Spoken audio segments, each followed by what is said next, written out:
गर्भावस्था के दौरान सोने के तरीके से या अगर आपके सीने में जलन रहता है तो क्या ये कुछ बदलाव होते हैं। ऐसे ही 4-5 बदलाव की हम बात करेंगे जिससे आप पता कर सकते हैं कि घर में बेटा है या फिर बेटी। हेलो दोस्तों, वेलकम और welcome back to my channel जहां हम बात करते हैं मेकअप, ब्यूटी, ट्रेंडिंग, फैशन और मॉमी टॉक की। आज की वीडियो एक बार फिर से प्रेगनेंसी वीडियो है और आज की वीडियो में एक बार फिर से हम बात करने वाले हैं उन लोगों की जो कि प्रेग्नेंट हैं और ये जानना चाहती हैं कि उनके घर में बेटा है या फिर बेटी। देखिए, जैसे ही कोई औरत कंसीव करती है ना, जैसे ही वो प्रेग्नेंट होती है तो उसके दिमाग में तो ये बात आती ही है कि काश हमें पहले पता चल जाए कि लड़का है या लड़की। साथ ही में उसके जो फैमिली हैं, रिलेटिव्स हैं, उनको अड़ोसी पड़ोसी वो भी कुछ ना कुछ अनुमान लगाना शुरू ही कर देते हैं आपको देख के, आपके फेस को, आपके चलने फिरने का तरीका, उठने बैठने का या आपके शरीर, पेट का आकार, बहुत सारी चीज़ें होती हैं जिसको देख के वो अनुमान लगाना शुरू कर देते हैं कि तुमको बेटा होगा या बेटी होगी।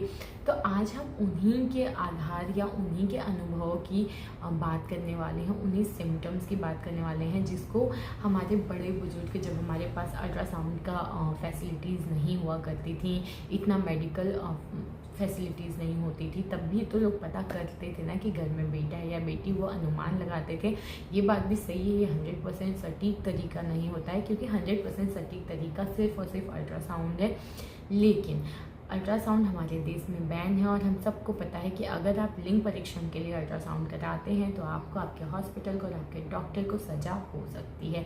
तो हमारे देश में बैन है, लेकिन हम तो बात करने वाले हैं कुछ सिम्टम्स की, उनके अनुभव की, हमारे पूर्वजों की, कि वो कैसे जान पाते थे कि घर में बेटा है या फिर बेटी। तो बिना किसी देरी के वीडियो शुरू करते हैं। सबसे पहले मैं आपको यही बात क्लियर करना चाहूँगी कि मैं या मेरा चैनल लिंग परीक्षण को बढ़ावा नहीं देता है और जो भी मैं लक्षणों की बात करती हूँ वो 100% सटीक नहीं होता है, लेकिन 100% गलत भी नहीं होता है। ये काफ़ी हद तक सही अनुमान लगाने में आपको मदद कर सकता है। तो अगर मैं सबसे पहले और बहुत ही खास सिम्टम की बात करूँ तो वो होता है आपके सोने की स्थिति। सोने की स्थिति मतलब वो देखिए 9 महीने की जर्नी होती है आपकी प्रेगनेंसी की, तो आप किसी एक पोजीशन में एक ख़ास तरीके से तो नहीं सो सकते हैं पूरी रात। अगर 9 महीना तो छोड़िए, अगर मैं एक दिन भी कहूँ ना कि एक रात आपको सेम एक ही पोजीशन में सोना है तो आप नहीं सो पाएंगे।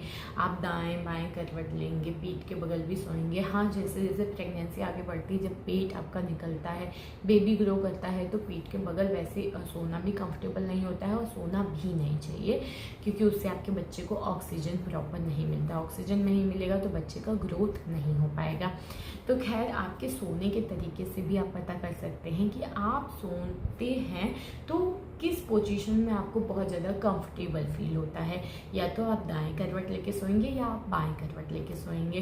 तो आपको दाहिने करवट में ज़्यादा आराम मिलता है या बाएं करवट में, इससे आप आराम से पता कर सकते हैं। तो देखिए, ऐसा मानते हैं कि अगर आप बाएं करवट लेके ज़्यादा सोती हैं, आपको प्रेगनेंसी के दौरान बाएं करवट लेके सोना ज़्यादा आरामदेह होता है, आप रिलैक्स हो जाती हैं और आराम से उस करवट ज़्यादा देर तक सो पाती हैं और आपकी नींद भी पूरी होती है।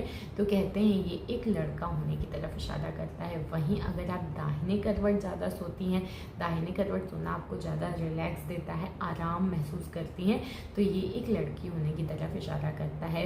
इसके साथ ही एक बात और मैं बता देती हूँ कि प्रेगनेंसी के दौरान सबसे बेस्ट जो तरीका होता है वो बाएं करवट लेके ही सोना सही होता है, क्योंकि अगर आप बाएं करवट लेके सोती हैं तो आपके बच्चे को प्रॉपर ऑक्सीजन मिलता है और ऑक्सीजन बच्चे के मानसिक शारीरिक विकास के लिए कितना इंपॉर्टेंट है ये मुझे आपको नहीं बताने की ज़रूरत है। ये अगर बच्चे को ऑक्सीजन प्रॉपर मिलेगा तो उसका दिमाग भी तेज होगा, शारीरिक विकास भी उसका अच्छा ही होगा। अब हम बात करते हैं दूसरे खास लक्षण की, वो होता है सिर में दर्द। जी हाँ, प्रेगनेंसी के दौरान आपने देखा होगा बहुत सारी औरतें ये शिकायत करती हैं कि पहले उनके सिर में इतना दर्द नहीं हुआ करता था, लेकिन प्रेगनेंसी के दौरान उनको बहुत ज़्यादा सिर में दर्द रहता है। यानी प्रेगनेंसी से पहले तो उनके साथ ये कुछ खास समस्या नहीं थी या कभी कभार सिर में दर्द होता था, लेकिन प्रेगनेंसी के दौरान ये बहुत ही आम समस्या हो गई है या इसकी फ्रिक्वेंसी तेज हो गई है। आपके साथ सिर दर्द की समस्या समस्या लगातार बनी हुई है।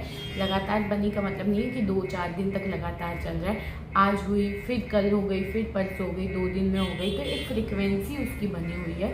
तो कहते हैं ये एक लड़का होने की तरफ इशारा करता है। वहीं अगर आपके साथ इस टाइप की समस्या नहीं है, ये भी नहीं कहूँगी कि बिल्कुल ही सिर में दर्द नहीं होगा, कई बार हो सकता है आप एग्जॉस्टेड हैं, थके हुए हैं, कुछ परेशान हैं, तो आपके सिर में दर्द हो सकता है, बहुत ज़्यादा तनाव ले लिया है। लेकिन अगर ये बार बार समस्या नहीं है तो ये एक लड़की होने की तरफ इशारा करता है। अब हम बात करते हैं नेक्स्ट और बहुत ही फ़नी तरीके की, वो होता है आपके पार्टनर का या बच्चे के पिता का वज़न बढ़ना।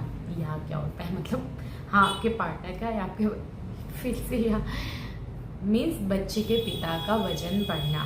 जी हाँ, ऐसा माना जाता है कि प्रेगनेंसी के दौरान ना अगर आपका तो वेट बढ़ेगा ही, ऑब्वियस सी बात है, आप बच्चे को कैरी कर रहे हैं, बच्चे का ग्रोथ हो रहा है तो आपका वेट बढ़ना बहुत ही लाजमी है। बट ऐसा माना जाता है कि प्रेगनेंसी के दौरान अगर आपके साथ आपके पार्टनर का भी वेट लगातार साथ ही में बढ़ ही जा रहा है, ज़रूरी नहीं है कि जितना आपका बढ़ रहा है उतना ही, लेकिन अगर ऐसा हो रहा है कि प्रेगनेंसी के दौरान आपका और पति का दोनों का वेट बराबरी से बढ़ रहा है, तो ये एक लड़की होने की तरफ इशारा करता है। वहीं अगर दोनों मतलब बाप या पिता का जो है वेट वो कांस्टेंट है या 19-20 का फ़र्क आया है, बहुत ज़्यादा नहीं बढ़ा है, तो ये एक लड़का होने की तरफ इशारा करता है। तो ये काफ़ी हद तक मेरे साथ भी सही रहा है। मेरे साथ साथ मेरे हस्बैंड का भी वेट बढ़ ही रहा था, मेरा तो कम हो रहा है लेकिन उनका नहीं हो रहा है। तो ये वाला पता नहीं, ये सिम्टम फ़नी तो बहुत है, लेकिन हाँ मज़ा आता है। आप मजाक के तौर पे इस चीज़ को नोटिस कर सकते हैं, लेकिन इससे भी पहले के लोग अनुमान लगा लेते थे कि घर में बेटा है या बेटी। अब हम बात करते हैं नेक्स्ट सिम्टम की, वो होता है सीने में जलन या पेट में जलन। जो हार्ट बर्निंग या पेट में बर्निंग होती है ना, उससे हम कैसे पता कर सकते हैं? तो देखिए, ऐसा माना जाता है कि घर में जब बेटा होता है ना, तो आपका डाइजेशन सिस्टम बहुत अच्छा हो जाता है, आप खाना खाते हैं प्रॉपर पचता है। तो देखिए, 2 चीज़ होती है, एक होती है हार्ट बर्निंग, एक होता है आपके पेट में जलन। तो मतलब स्टमक बर्निंग, दोनों अलग अलग चीज़ होती है। सीने में जलन होता है, यहाँ पे आपको जलन महसूस होता है। पेट में जलन मतलब पेट में आपको बहुत ज़्यादा गर्मी महसूस होती है। दोनों अलग अलग सिम्टम है और दोनों का अलग अलग मतलब है। ऐसा माना जाता है कि अगर आपको अपने पेट में बहुत ज़्यादा जलन महसूस होती है, बहुत ज़्यादा बर्निंग फील हो रहा है ना, तो ये एक लड़का होने की तरफ इशारा करता है। वहीं अगर आपको सीने में जलन, गले में बहुत ज़्यादा जलन है ना, तो कहते हैं ये एक लड़की होने की तरफ इशारा करता है। तो ये दोनों अंतर है, ठीक है। सीने के जलन की बात अगर है तो लड़की, और पेट में अगर आपके बहुत ज़्यादा जलन होता है, कुछ भी खाते हैं तो एक होता है ना अलग सा ही फील होना, पानी कितना भी पी लो लेकिन वो पेट में एक गर्मी, एक जलन वो लगातार महसूस होता ही है। तो अगर ऐसा हो रहा है तो आपको एक लड़का होने की तरफ ये इशारा करता है। तो इस तरीके से हार्ट बर्निंग या स्टमक बर्निंग मतलब सीने में जलन या पेट में जलन, इससे भी आप अनुमान लगा सकते हैं कि घर में बेटा है या फिर बेटी। अब हम बात करते हैं नेक्स्ट सिम्टम की, जो कि बहुत ही खास है, वो होता है बच्चे की स्थिति। बच्चे की स्थिति मतलब बच्चा ऊपर है या नीचे है। देखिए, अगर गर्भवती महिला का पेट को अगर हम बांटें तो नाभि के ऊपर और नाभि के नीचे, ये 2 पार्ट हो गया। तो इससे भी हम पता कर सकते हैं। देखिए, होता क्या है, अगर बच्चे की जो स्थिति है या अगर गर्भावस्था के दौरान आपको अपना बच्चा पेट के निचले हिस्से में महसूस होता है, उसका लात मारना, उसकी हलचल, एक खिंचाव, एक तनाव, हल्का सा दर्द अगर पेट के निचले हिस्से में आपको फील हो रहा है, तो ये एक लड़का होने की तरफ इशारा करता है। वहीं अगर पेट के ऊपर वाले हिस्से में आपको बच्चे की हलचल, बच्चे का होना, तनाव या हल्का सा दर्द, खिंचाव, इस टाइप की चीज़ें महसूस हो रही हैं, तो ये एक लड़की होने की तरफ इशारा करता है। प्रमाणित तरीका नहीं है, विज्ञान इस चीज़ को नहीं मानता, लेकिन ऐसा माना जाता है कि घर में जो बेटे होते हैं ना, वो बेटियों से थोड़ा सा वेट आकार में ज़्यादा होते हैं, तो वो निचले हिस्से में रहते हैं, बेटियां थोड़ी हल्की होती हैं तो ऊपरी हिस्से में होती हैं। 100% सटीक तरीका नहीं है, लेकिन ये काफ़ी हद तक सही अनुमान लगाने में मदद कर देता है। तो ये थे कुछ खास लक्षण, कुछ खास बदलाव जो कि आपको अपने शरीर में दिखेंगे और जिससे आप काफ़ी हद तक अनुमान लगा पाएंगे कि घर में बेटा है या फिर बेटी। तो ये था आज का वीडियो। उम्मीद करती हूँ वीडियो अच्छी लगी हो। वीडियो अच्छी लगी हो तो लाइक, शेयर, कॉमेंट करिए।